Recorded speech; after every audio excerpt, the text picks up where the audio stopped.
السلام علیکم و رحمت الله. بسیاری ها میگویند که شما شهری ها خیلی در خرید و فروش پخته هستید، یا میگویند که فلانی میانه رو شد و از من خیلی پول کلان کار کرد. میگویند آیا همین سخن ها حقیقت دارد؟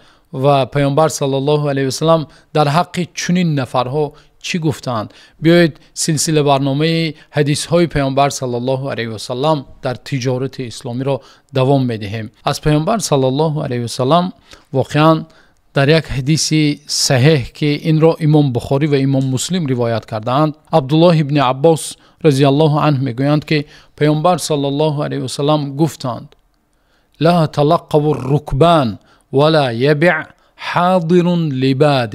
یعنی پیامبر صلی الله علیه و سلم میگویند با کاروان ها پیش از رسیدنشان به بازار وا نخورید و شهرنشین نباید از نام دهاتی یعنی محصولات دهاتی رو بفروشد.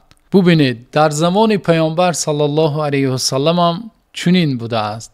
یعنی انسانی که در شهر است از نرخ و نوا، از نرخ بازار و همون فند و فریبی که در بازار بسیاری ما و شما دوچار میشویم، از اون چیزها باخبر است. اما یک انسان دهقان باشد، یک انسانی که از دهات آمده است، او بسیار ساده است، بسیار یک دل راست دارد، بنابراین از نرخ و نوا هم معلومات ندارد. بنابراین پیامبر صلی الله علیه و سلم تا اینکه نه خریدار ضرر بیند و نه فروشنده ضرر بیند، این حدیث مبارک را پیامبر صلی الله علیه و سلم گفتند. و اگر حدیث را باز بسیارتر شرح دهیم، یعنی پیامبر صلی الله علیه و سلم ما و شما را و همچنین تاجران مسلمان را راهنمایی کرده گفته ایستادند که شما وقت انسان‌هایی که اهل کاروان، یعنی آنهایی که به شهر بار می‌بیارند برای فروختن، بسیاری از بازارچی‌ها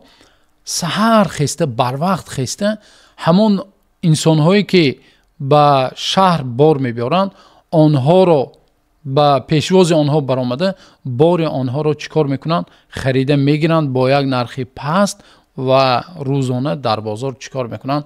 با نرخ قیمت میفروشند. در اینجا همون انسانی که مثال بسیاری از دهقانها را به درآمدن بازار منع میکنند، به قول منپالی میکنند، یا انسانی که از دهات آمده است آن را نمیمانند که محصولات بار خودش را درآورده خودش فروشد و نرخ او را پس زده از او با نرخ ارزان بگیرد. در اینجا هم دهقان ضرر میبیند و هم انسانی که میخرد. وقتی آنها در بازار روزانه به قول میگویند که پریکوپشیک ها با نرخ قیمت میفروشند، به خریدار هم همون محصولات در نتیجه چی میشد؟ به نرخ قیمت میرسد. و در دوام حدیث پیامبر صلی الله علیه و سلم آشکارتر واضحتر بیان کرده گفتند که شهرنشین بار دهاتی را نفروشد.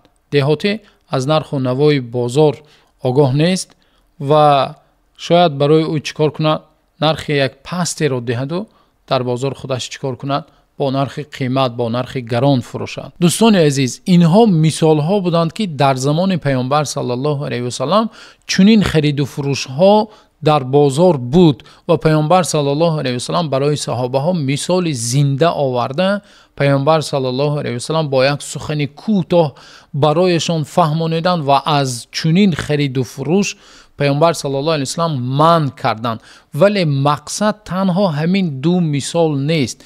مقصد سوء استفاده بردن، مقصد آن نفری که از نرخ و نوای بازار یا از معلومات کافی از همون چیز ندارد، آن را سوء استفاده برده برایش با نرخ بلند فروختن. یا بعضی میانه روهای هستند که امروز چنانه که پس ریدنیک میگویند، پس ریدنیک های هستند که امروز خیلی سوء استفاده برده در مابین استاده میانه روی کرده پول کلان کار میکنند. اگر از مثال امروزه مثال بیاریم، یک جوان به روسیه برای کار میرود، او روسیه را خوب نمیداند یا زبان روسی را خوب نمیداند، به مهاجرت مهنتی رفته است، به دست پس ریدنیک ها میفراید و آنها چیکار میکنند؟ سوء استفاده برده خیلی کار زیاد میفرمایند ولی یک مبلغ ناچیز برایش میدهند.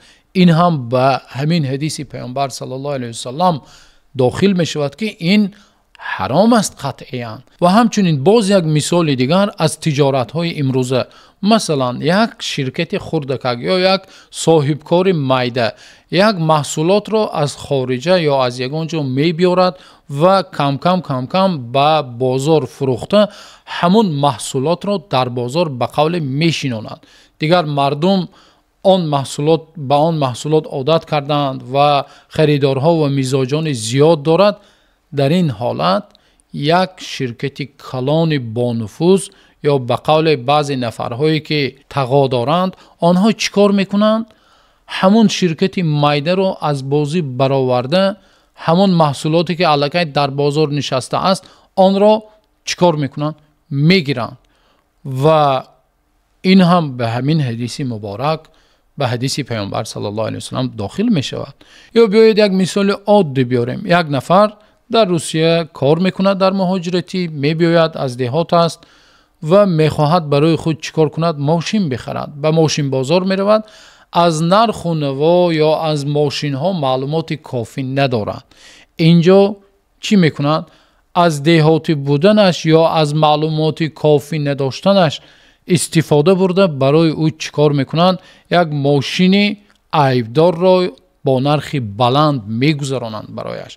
یا یک نفر به قول هر یک انسان برای خود شخصی باوریناک دارد که یک نفر را همچون میانه رو گرفته به بازار میبرد تا اینکه ماشین خرد یا به قول سری وگان میبرد و همون میانه رو متاسفانه چیکار میکند؟ از باوری همون نفر استفاده برده از مبین خیلی نرخ کلان یا مبلغ کلان را بهره میبرد. و یا آن مثالی که پیامبر صلی الله علیه و سلم مثال آوردند عیناً در زمان ما تا حال وجود دارد. امروز بسیاری از بازارچه ها مثلا انسان دهاتی را یا دهقان را به درآمدن بازار و خودش فروختن محصولاتش نمیمونند، من میکنند. به قول منپول کرده گرفتند. بیچاره دهقان محصولاتش را به زمین زده با نرخ پست از دهقان میخرند و خودشان روزانه چیکار میکنند؟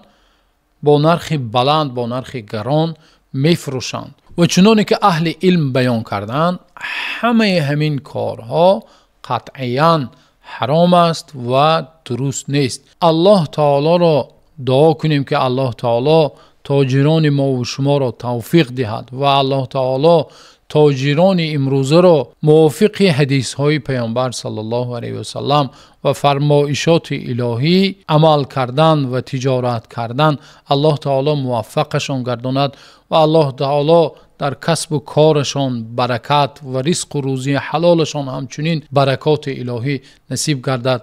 تا نوار آینده ان شاء الله حدیث های تجارتی را منتظر باشید.